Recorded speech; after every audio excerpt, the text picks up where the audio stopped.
Bonjour à tous, il est 7h15. Me voilà parti de l'albergue municipal des Murias de Richalvaldo. Et voilà, du coup là je prends la route alternative qui passe par un village qui est apparemment conseillé par mon guide. Donc même si mon guide se trompe, déjà s'est trompé quelques fois, je continue à lui faire confiance. Donc je vais aller voir un peu ce que c'est. Voilà. Je passe une très bonne nuit parce que j'étais tout seul dans l'albergue. Pour 10 € du coup j'avais une chambre de 60 mètres carrés pour moi tout seul, donc c'était plutôt correct, hein, on va dire en niveau prix. Voilà, la salle de bain pour moi tout seul. La personne qui s'occupe de l'albergue municipal était vraiment très sympa. On a bu le thé hier soir et tout ensemble. On a essayé de communiquer un peu parce que lui parlait absolument que l'espagnol. Et moi mon espagnol c'était un peu compliqué, mais bon on a réussi quand même à parler un petit peu et voilà, c'était un moment agréable.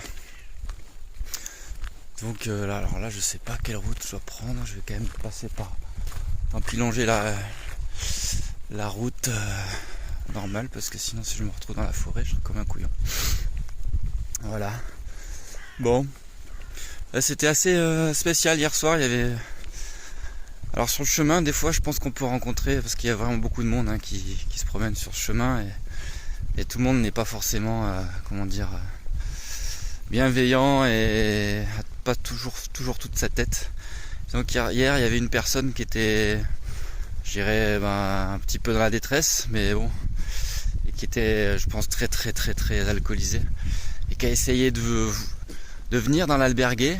Alors bon, cette personne avait l'air d'en vouloir au gérant, du coup, enfin c'était assez impressionnant. Donc le gérant a appelé la police, et ce qui est assez impressionnant, c'est que la police est arrivée en même pas 5 minutes. Donc on voit que ils prennent vraiment, ils prennent la sécurité au sérieux dans le coin, parce que voilà, bon, forcément le chemin de Compostelle c'est quand même un chemin très emprunté. Il y a quand même une réputation et tout. Donc voilà, ce qui est rassurant, c'est que si jamais il y a un problème, la police est là très rapidement. Donc c'est très rassurant. Voilà, donc la personne est revenue encore dans la soirée, la police est revenue, et puis après bon, on n'a plus de soucis. Mais bon, voilà, comme quoi, il faut quand même faire attention, même sur des chemins qui sont, a priori spirituels, hein, mais pas que. Voilà. Bon, allez, c'est parti. J'arrive dans Castrillo de los Polvares. Donc la raison de mon détour. Donc on va voir si ça vaut vraiment le coup. Mais en tout cas, à première vue, c'est mignon comme village. C'est tout en pierre. C'est très joli.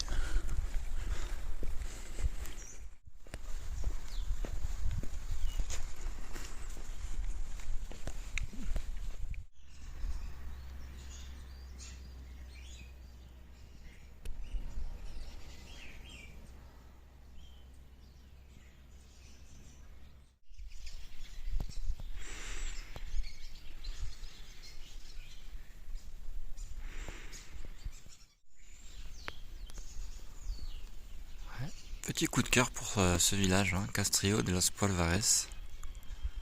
Très joli.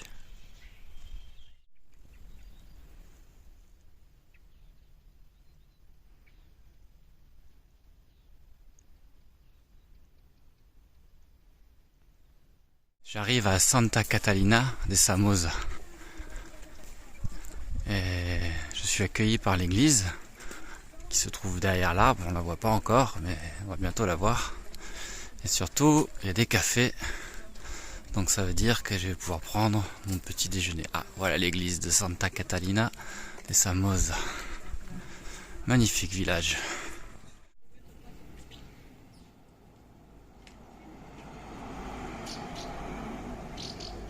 De sortir de Santa Catalina de Somoza et je commence à apercevoir les montagnes au loin.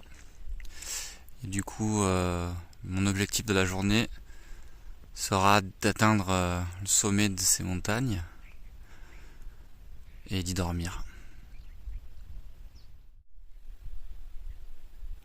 J'arrive au village de El Ganso et ça ressemble au Far West parce que je vois déjà les tipis.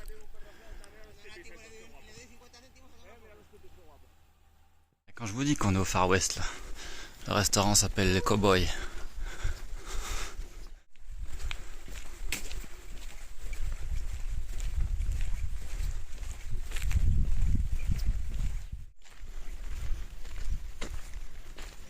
La croix de Santiago. Aujourd'hui encore, le paysage est fantastique. J'adore. C'est vraiment paisible et calme. Buen camino.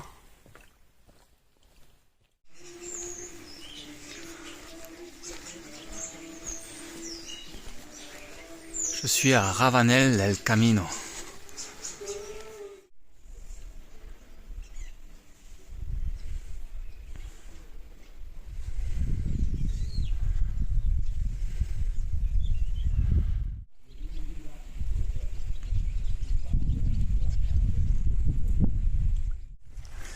Ça fait à peu près 2 km que je suis sorti de Ravanel del Camino. Et là, je monte tranquillement dans la montagne. Je vais atteindre le point le plus haut du Camino Frances. Environ à 1500 mètres d'altitude.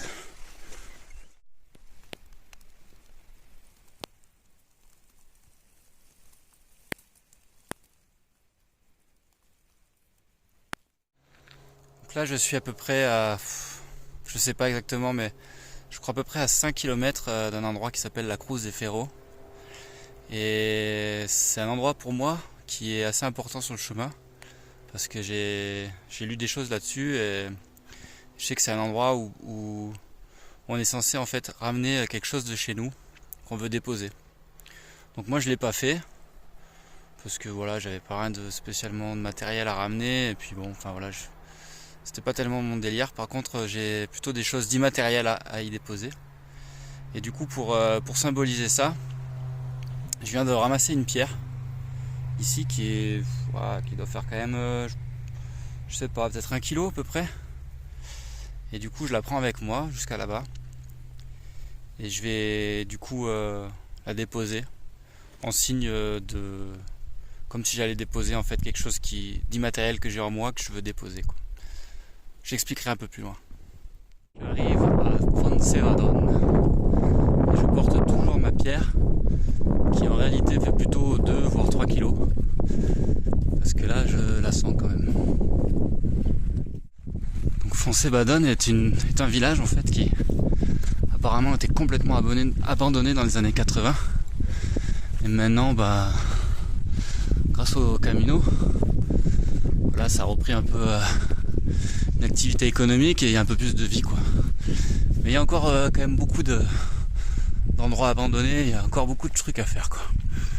Si jamais il y en a qui se sentent d'investir dans l'Espagne, il y a des trucs à acheter. Pour pas cher apparemment.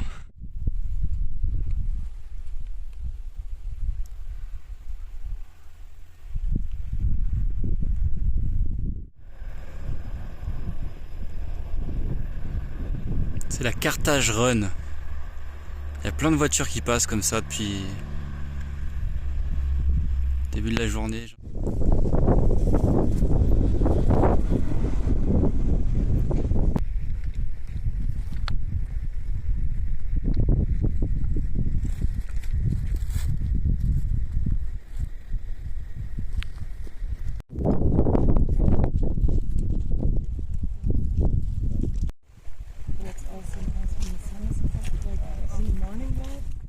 Derrière moi, c'est la Cruz de Ferro.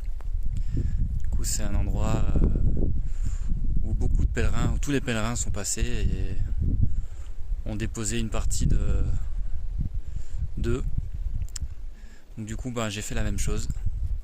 Je me suis débarrassé des choses que j'avais plus besoin. Et du coup je me sens beaucoup plus léger maintenant. Je suis resté vachement longtemps ici. J'ai vraiment aimé cet endroit quoi. C'est vraiment un endroit plein d'énergie, de bonne énergie. Allez, maintenant direction Manjarín.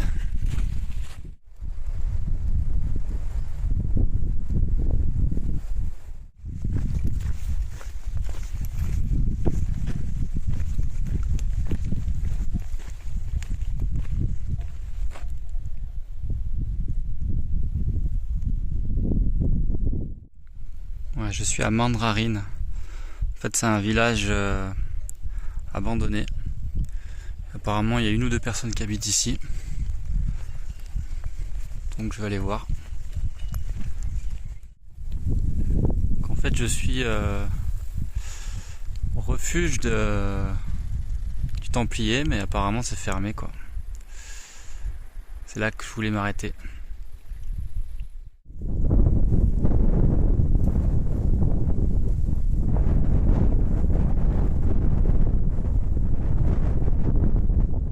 Bon je suis un peu deg parce que c'est là que je pensais dormir ce soir. Mais bon, comme à chaque fois sur le chemin, ce qu'on pense faire, c'est pas forcément ce qui se passe. Donc c'est pas grave, là je suis dans un endroit assez incroyable, je suis dans la montagne, donc je pense que je vais pouvoir bivouaquer ce soir. Je vais me trouver un endroit sympa à mon avis ici. Donc je vais marcher, dès que je le sens, je vais m'arrêter. J'ai assez d'eau donc ça va. Ils annoncent de la pluie demain matin, donc peut-être que j'arrive à plier le camp avant qu'il commence à pleuvoir. On verra. C'est surprise. C'est ce que j'appelle un pierrier casse-guibole.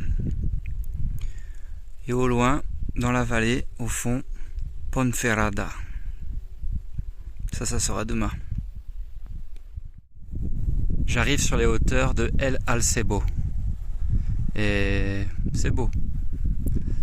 Je crois que je vais trouver un endroit pour dormir ici. Bon, j'ai trouvé place à la albergue paroissiale de l'apôtre Saint-Jacques. Et du coup, maintenant, je vais trouver quelque chose à manger parce que j'ai les crocs. Je voulais manger, j'avais pris une salade là pour bivouaquer, mais c'est bon, là j'ai besoin de force, donc je vais aller trouver quelque chose qui va me remplir le ventre. Allez, du coup je vous dis à demain.